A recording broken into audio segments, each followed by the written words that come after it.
Salut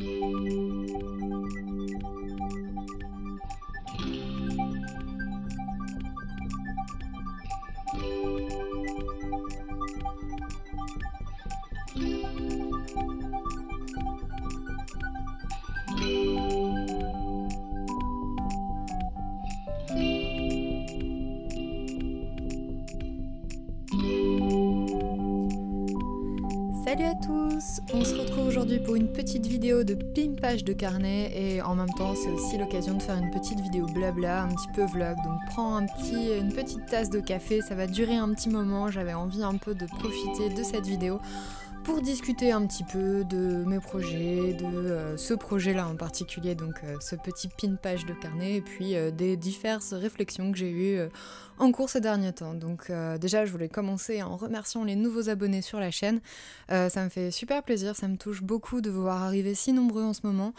Je pense que ça me donne vraiment envie de partager encore plus en vidéo et de faire plus de vidéos. Bon là, c'était pas vraiment le cas, j'ai un peu traîné pour mettre les vidéos en ligne après Inktober, mais je devais d'abord remettre des nouveaux produits sur la boutique Etsy, notamment des affiches des botaniques. Et comme je travaille en parallèle sur l'artbook d'Inktober qui va vraiment être super canon, ça me prend aussi pas mal de temps et parfois, par exemple, quand on tourne des vidéos, il y a des petits problèmes d'upload avec YouTube ou des choses comme ça, donc même quand on a fait une vidéo, on peut pas forcément la mettre en ligne. Là par exemple celle-ci, j'ai retourné la voix off parce que j'avais un problème, donc ça prend du temps et c'est pas toujours évident, mais en tout cas vous voir arriver si nombreux, ça me donne vraiment envie de partager encore plus mon quotidien en illustration et tout ça avec vous. Donc revenons à la vidéo du jour. J'avais un nouveau carnet, donc je crois que c'est un Gold Line de Clairefontaine, bref. Je trouvais la couverture carrément banale, même vraiment sans intérêt, et c'était une des raisons pour laquelle j'avais jamais acheté ce carnet, parce que je le trouvais vraiment moche, voilà, tout simplement. Et je me suis dit en l'ayant, parce que l'intérêt c'est quand même les pages à l'intérieur, donc je voulais tester un petit peu les différents types de papier. Je me suis dit j'ai envie de voir un peu ce que je pourrais faire avec cette couverture, et en regardant la texture, ça faisait un peu penser à des textures de toile, un peu comme les toiles de lin pour ceux qui font de la peinture acrylique ou à l'huile. Et là, ça a fait tilt et je me suis dit je vais sortir ma peinture acrylique et puis on va essayer de faire une illustration en fait sur toute la couverture pour avoir un carnet, un peu une couverture un peu unique et un résultat assez intéressant, et un carnet dans lequel j'ai vraiment envie de travailler et de faire des nouvelles illustrations. Le problème avec la peinture acrylique, notamment sur des carnets, parce que c'est pas la première fois que j'avais envie de faire ça et que je l'ai fait, c'est que souvent en fait ça s'abîme assez vite, surtout si vous les transportez régulièrement, ça va facilement avoir une sorte de couche un peu noire, de poussière ou des choses comme ça qui vont s'accrocher à la peinture acrylique. Mais là je me suis dit que j'allais mettre en fait une couche de vernis protecteur, donc du vernis mat, comme ça en fait ça devrait éviter de s'abîmer trop rapidement, et puis surtout ça permettra de nettoyer le carnet si jamais il y a un problème, vu que c'est des vernis qui sont résistants à l'eau. Donc voilà, ça c'est vraiment ce qui m'a motivée à réaliser cette petite couverture. Donc je fais sur la vidéo, vous allez voir, je fais le devant, l'arrière, et en fait après je vous montre le résultat final en fait de l'objet une fois sec. Je commence donc toujours par dessiner des recherches et des croquis en fait, donc je fais des pages de croquis. Souvent je fais plusieurs recherches, j'expérimente plusieurs dessins afin de choisir vraiment l'illustration que j'ai envie de passer en plus grand format. Au tout début de la vidéo vous avez pu voir les petits croquis que j'utilise au début, puis après donc là j'ai passé ces croquis, je les ai reportés sur le carnet en plus grand avec des crayons de couleur. Bon, on s'en fiche un petit peu, même avec des graphites, ça doit pas trop poser de problème avec des crayons gris ou des choses comme ça. L'idée c'est juste, vu que c'est de la peinture opaque, de toute façon vous allez passer au-dessus, donc ça ne se verra plus.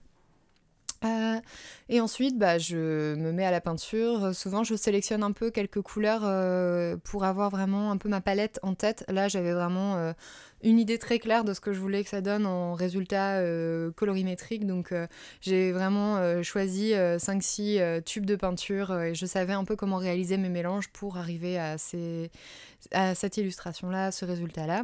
Donc je commence toujours par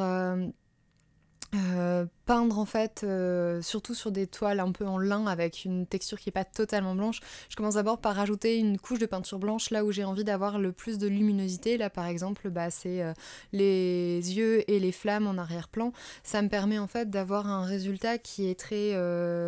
qui va en fait avoir des différences de luminosité en fonction des endroits où j'ai placé ces peintures blanches au début. Puis ensuite, comme j'aime beaucoup peindre à l'acrylique, c'est un peu... je me laisse un peu porter dans le flow et enfin voilà, c'est un moment de détente, c'est pas forcément quelque chose où je me mets vraiment de la pression, on va dire ça comme ça, voilà, c'est plus quelque chose que j'ai fait pour vraiment apprécier le moment.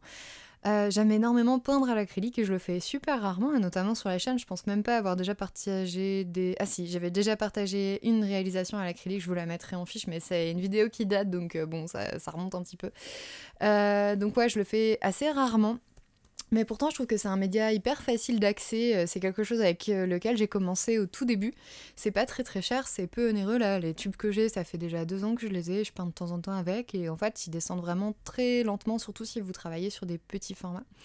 Et surtout, en fait, ça permet d'avoir des variétés de rendus super intéressants. Vous pouvez avoir quelque chose de très opaque, donc le travailler d'une façon assez similaire à la gouache, avec un peu des endroits très opaques, donc avec des blocs de couleurs ou des choses comme ça, ou alors vous pouvez travailler sur des rendus qui sont plus proches de l'huile, donc des rendus avec beaucoup plus de variations, de textures.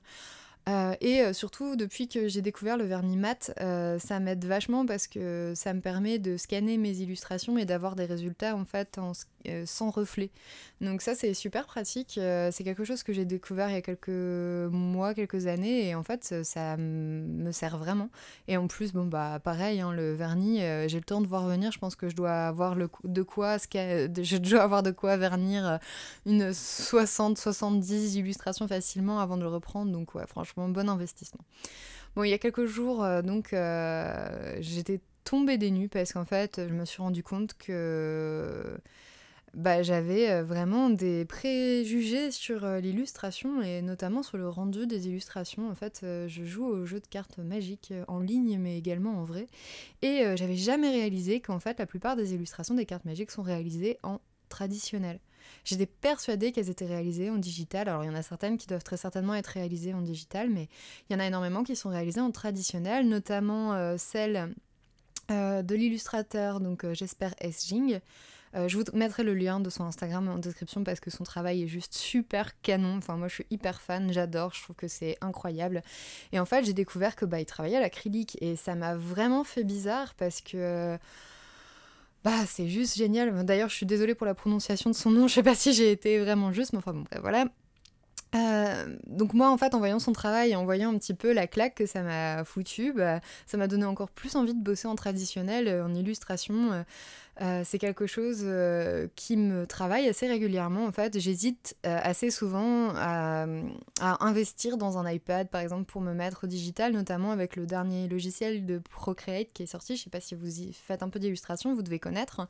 Mais voilà, j'avais vraiment envie, surtout que j'avais pu tester la tablette et le logiciel et ça donne vraiment une sensation vraiment d'instantanéité. Quand on dessine dessus, on a vraiment l'impression de dessiner sur une feuille et c'est vrai que ça donne vraiment envie et les résultats sont bluffants. Ça permet aussi de se tromper plein de fois, de reprendre. Bon, c'est vrai que ça donne envie énormément, quoi.